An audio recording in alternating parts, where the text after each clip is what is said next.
What's going on, everybody? Thank you for tuning in for another video of mine. And obviously, as you can see, today we're going to be talking Detroit Lions. Obviously, last week we just lost the Carolina Panthers, which was a gut-wrenching loss. I don't think we need that kind of loss. That could probably come back and bite us later in the year, along with the Falcons loss, games we should have won, could have won, but didn't. Those are the kind of losses that I don't like taking if I'm a Lions fan, but that's not what we'll be talking about today. I think the biggest thing that fans are taking away from this loss to the Panthers is not the fact that our defense let up two big plays to a no-name tight end, Ed Dickson, and that our offensive line played pretty poorly and had Matthew Stafford banged up to where we don't even know if he's going to play next week. No, what fans are taking away from it is the drops by Eric Ebron.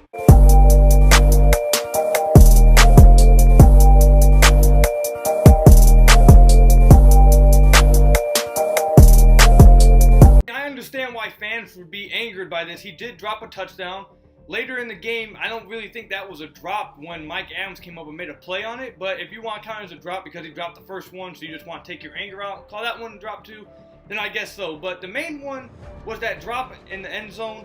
I understand why fans would be mad about that, but is it time to give up on Eric Ebron? No, at least not yet. The biggest reason why I say it's not quite yet to give up on him is we just picked up his fifth-year option before the season, so he's going to be on this team next year. Unless, we trade him or cut him, which I don't think we're going to do. He's going to be on this team next year, so why are we trying to give up on him now? I know the fans that are out there, and I have friends just like this who want to just label Ebron as a bust, no matter what he could do because of the players that came after him.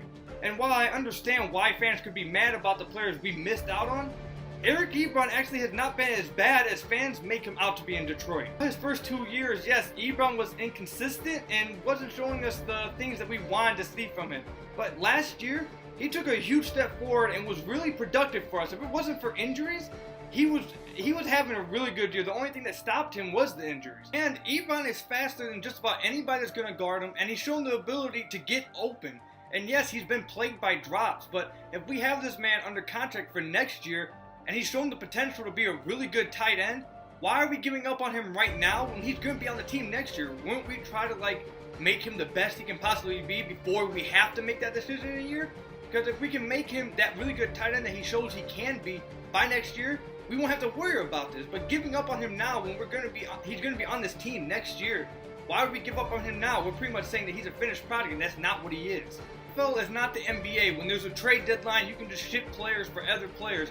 You don't be seeing that happen in an NFL. I'm assuming that the only thing the Lions could get for Ebron, if they were to try to trade him or something stupid like that, we get a late round pick, and that's not worth it. He has the potential to be a really good player. He's on contract for next year. We might as well try to bring him up, build his confidence back up, because his confidence is shot. It's absolutely blown.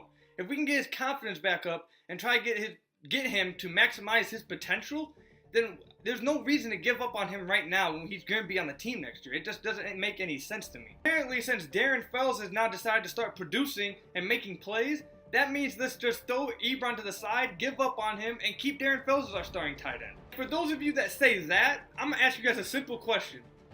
Have you guys been watching the Lions games this season? If you have, like I have been, if you've been watching these Lions games, you've been seeing us trot out a 3 tight end set, 2 tight end set, heavy to one side and just running the ball, which makes us incredibly predictable. So if we're going to trot out these tight end sets and become predictable because everyone thinks we're going to run, because Darren Fells was brought in here to be a blocking tight end. Now he's making plays in the receiving game.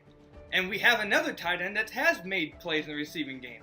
So wait, maybe, just maybe, this is just a thought, just maybe. This is only if I was the old coordinator. That's just something I thought of. If we're trying out those 3 tight end sets, and everyone thinks we're going to run, and now we have 2 tight ends that have proven they can make some plays, maybe we can run some play action, and maybe they could get open.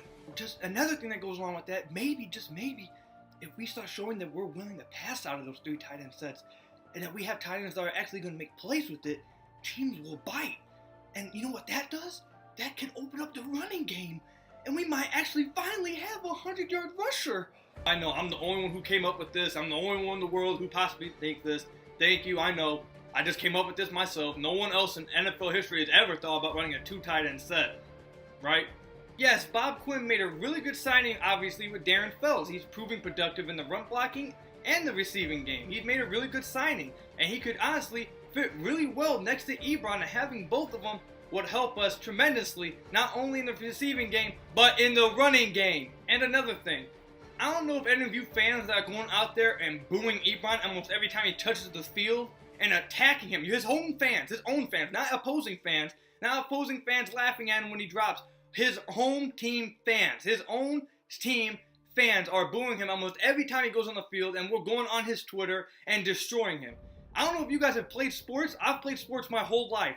Sports is just half athleticism and probably just as much mentally and everything in your head too. I went through it when I played sports. All kinds of people go through it when they play sports. Professionals even talk about I was in a bad place. Derrick Rose.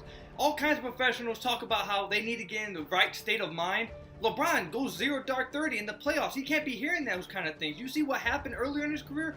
Sports are just as much mental, and when you have your home team, your own fans booing you every time you come on the field and destroying you in the social media, what do you think is going through his head every time he gets a ball thrown to him? Oh God, I gotta catch this. Obviously he has to catch it. He should want to catch it, but don't act stupid. If you haven't played sports, it happens in day-to-day life too. If you're getting screamed at, you know you have to do this thing, but if it's in your head, okay, I have to make sure I do it right. You're nervous, you're anxious, it messes with your head. So you guys destroying this man and hammering him, not just telling him, hey, you have to play better, we can't be accepting this. You're booing him every time he goes on the field. You guys are calling him going on his social media and destroying him. And obviously, if you're a Lions fan, that's not helping any, because he seems to be a mentally weak person and he's young, so he goes on social media. So if you're a Lions fan, you're not helping the situation. Fans should be doing is trying to raise his confidence up. Maybe go on Twitter afterwards. Instead of calling him a bunch of names, say, yeah, you could have played better this game, but there's always the next one. We still believe in you. We got your back. What's this going to do for him, just booing him? This is not helping. You want him to reach his full potential, because it's not like we're just going to take all of his snaps away. He's going to go on the field. So you booing him and berating him is just going to make him play worse on the field. Therefore, it may hurt him, and you may be like, oh, we proved to him he's not good. Well, guess what, buddy? He's still hurting you because you're a fan of that team that's dropping the passes. I believe in Eric Ebron. I've seen the things he's capable of doing. I've seen him make some great plays. I've seen him be able to separate from just about anybody that tries to guard him. I've seen him make some tremendous catches. Yes, he's dropped some, but I've seen him make some crazy catches. Hand behind the back one. I believe that was last year, week 1. He caught one from behind his back like this. I've seen him make one-hand grabs. He makes some tough catches. I believe the drops are just a mental thing. So trying to destroy his mental and his just getting in his head is not helping him.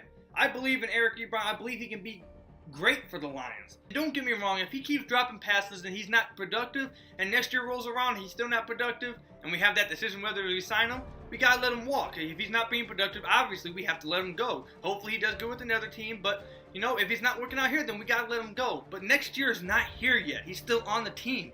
So we should be raising his confidence, helping him reach his potential, and hopefully he does with the Lions. And that's all I have for you guys today. Hit me up on Twitter or the comment section below if you guys agree or disagree or have just a completely different idea about this whole situation. Once again, hit me up on Twitter or the comment section below. I'd love to hear you guys' thoughts and ideas. Eric Ebron, if you happen to see this video, I got you dude, I got your back, and I hope to see you have a good game this Sunday. But that's all I have for you guys today. If you liked the video, go ahead and give me a thumbs up down below. Check out the channel. If you like it, go ahead and hit the subscribe button for me. Share it with your friends. Share it with your family. Share it with your family's friends' family. Share it with anybody you possibly can and help me get my channel out there. Hope you guys enjoy the rest of your day, and I'll see you guys in my next video.